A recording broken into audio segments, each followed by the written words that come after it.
Hello दोस्तों, आज जो मैं आपको कहानी सुनाने जा रही हूँ ये कहानी है चुड़ैल के सैलेड की। तो चलिए दोस्तों देखते हैं चुड़ैल के सैलेड की कहानी। बहुत समय पहले शैतानपुर नाम के गांव में लाली चुड़ैल रहा करती थी।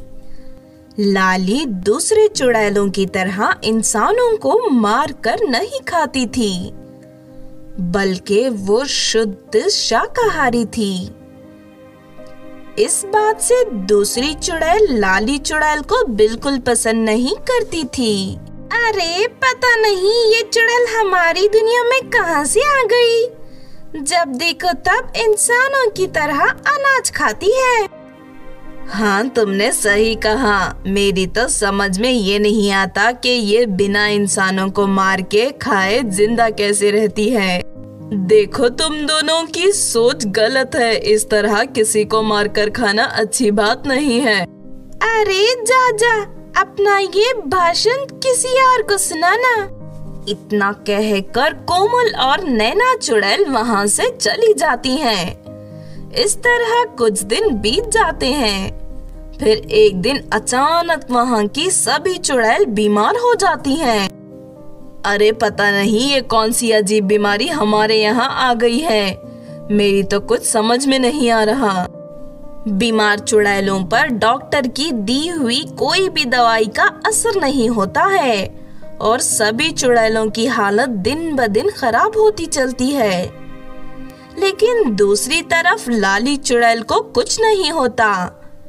चुड़ैलों की हालत देख उसे बहुत बुरा लगता है। अरे नहीं, ये सभी चुड़ैल एक साथ बीमार हो गई हैं। मुझे इन्हें बचाना होगा वरना ये सब मर जाएंगी। लाली चुड़ैल मधुपरी को फोन करके वहाँ बुला लेती है। लाली चुड़ैल और मधुपरी दोनों बहुत अच्छी दोस्त थीं। शैतानपुर में रहने वाली सभी चुड़ैल बुरी तरह बीमार पड़ गई हैं। चुड़ैल डॉक्टर भी इन्हें ठीक नहीं कर पा रही, इसीलिए मैंने तुम्हें बुलाया है। तुम चिंता मत करो, मैं सब ठीक कर दूंगी। फिर लाली चुड़ैल मधुपरी को लेकर चुड़ैलों के हॉस्पिटल में जाती है। मधुपरी एक एक कर सभी चुड़ैलों को चेकअप करना शुरू कर देती है। अरे नहीं, इन सभी चुड़ैलों पर काला जादू किया गया है। ये तुम क्या कह रही हो? भला चुड़ैलों पर काला जादू कौन करेगा?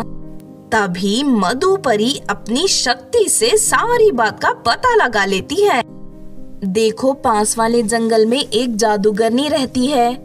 कुछ दिनों पहले चुड़ैलों ने उसकी बहन को मारकर खा लिया था। इस वजह से नाराज होकर जादूगरनी ने सभी चुड़ैलों पर काला जादू कर दिया है। अब तो सिर्फ वही जादूगरनी इन चुड़ैलों को बचा सकती है। अगर ऐसी बात है तो हमें इसी वक्त उसके पास जाना चाहिए। फिर थोड़ी देर के बाद लाली चुड़ैल और मधुपरी जादूगरनी के घर पहुंच जाते हैं। देखो जादूगरनी, तुमने जो सभी चुड़ैलों पर काला जादू किया है, प्लीज उसे हटा दो, वरना सारी चुड़ैलें मर जाएंगी। मैं यही चाहती हूँ कि सारी चुड़ैलें मर जाएं, क्योंकि तुम चुड़ैलों ने मेरी बहन को मार कर खाया है।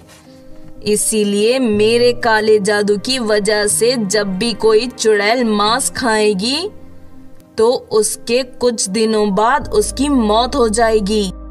लाली चुड़ैल और मधुपरी जादूगरनी से बहुत मिन्नतें करती है। तब जाकर जादूगरनी उनकी मदद करने के लिए राजी हो जाती है। देखो, अब मैं अपने काले जादू का असर खत्म नहीं कर सकती, लेकिन चुड़ैलों के बचने का एक तरीका है। सभी चुड़ैलों को शाकाहारी बनना पड़ेगा और इंसानों का मांस खाना पूरी तरह बंद करना पड़ेगा। तुम मांस नहीं खाती, इसीलिए मेरे काले जादू का असर तुम पर नहीं हुआ। ये सुनकर लाली चुड़ैल सारी बात समझ जाती है और जादूगरनी का शुक्रिया अदा करके पृथ्वी से ढेर सारा सैलेड लेती है और हॉस्पिटल में मौजूद सभी चुड़ैलों को वो सैलेड खिलाने लगती है। थोड़े ही दिनों के बाद काले जादू का असर पूरी तरह खत्म हो जाता है और सभी चुड़ैलें एकदम ठीक हो जाती हैं। हमें माफ कर दो लाली चुड़ैल, हमने तुम्हें बहुत भला बुरा कहा, लेकिन आज तुमने हम सब की जान बचाई है। कोई बात नहीं, ये तो मेरा फर्ज था, लेकिन तुम सबको एक वादा करना पड़ेगा कि आज से तुम लोग इंसानों को मारकर नहीं खाओगे। फिर उस दिन के बाद से शैतानपुर की सभी चुड़ैलें इंसानों को मारकर खाना बंद कर देती हैं। इस तरह सब कुछ ठीक हो जाता है और सभी चुड़ैलें खुशी खुशी रहने लगती हैं। तो आपने देखा दोस्तों, चुड़ैल के सैलेड की कहानी। इस कहानी से हमें ये सीख मिलती है कि हमें लाली चुड़ैल की तरह बुरे वक्त में सबकी मदद करनी चाहिए। अगर ये कहानी आपको अच्छी लगी हो तो जरूर लाइक करें और हमारे चैनल छोटू टीवी को सब्सक्राइब भी कर लें। और हाँ दोस्तों, हमें कमेंट करके जरूर बताना कि आपको कहानी कैसी लगी।